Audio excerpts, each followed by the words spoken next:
कभी सोचा है इस देश में गरीब कौन है? सच्चाई ये है कि इसका कोई पक्का पता ही नहीं है। ये कह दिया जाता है कि देश के 73% लोग, जिनमें दलित, आदिवासी, पिछड़े वर्ग के लोग हैं, उनमें से ज्यादातर गरीबी में जी रहे हैं। लेकिन उनमें भी कितने समाजों में लोग कैसे जी रहे हैं, कितना कमा रहे हैं, उनकी जरूरतें क्या है, यही जानने के लिए जातिगत और आर्थिक गिनती की जरूरत है। बिहार में जातिगत गिनती में पता चला है कि वहां की गरीब आबादी के 88% लोग दलित, आदिवासी और पिछड़े वर्ग के हैं। जी हाँ, 88%। पता है गरीब तबके की मासिक आमदनी कितनी है?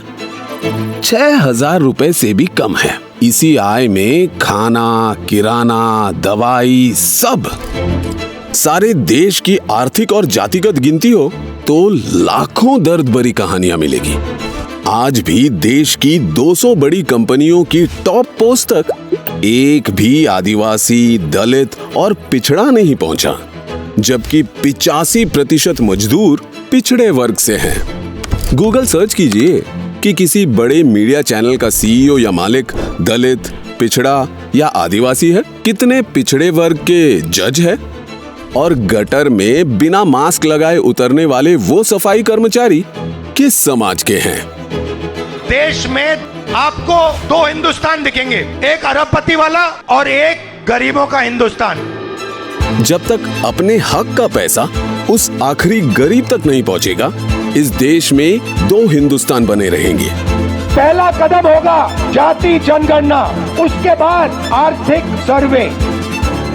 भाजपा जातिगत और आर्थिक गिनती का कितना भी विरोध कर ले, पर देश के सबसे गरीब लोगों को तभी न्याय मिलेगा जब वे सही तरीके से गिने जाएंगे। जब तक जातिगत गिनती नहीं होगी, तब तक सरकार को आपके रोटी, कपड़ा और मकान की फिक्र नहीं होगी। जातिगत गिनती से ही आपकी पढ़ाई, कमाई और दवाई की सही योजना बनेगी।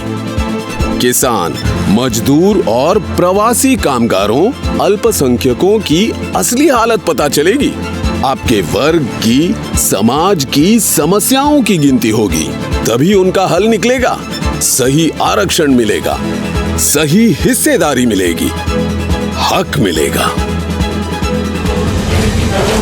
जब इस देश को चलाने में देश के सबसे कमजोर समाज की आवाज सुनी और गिनी जाएगी, तभी ये देश तरक्की करेगा।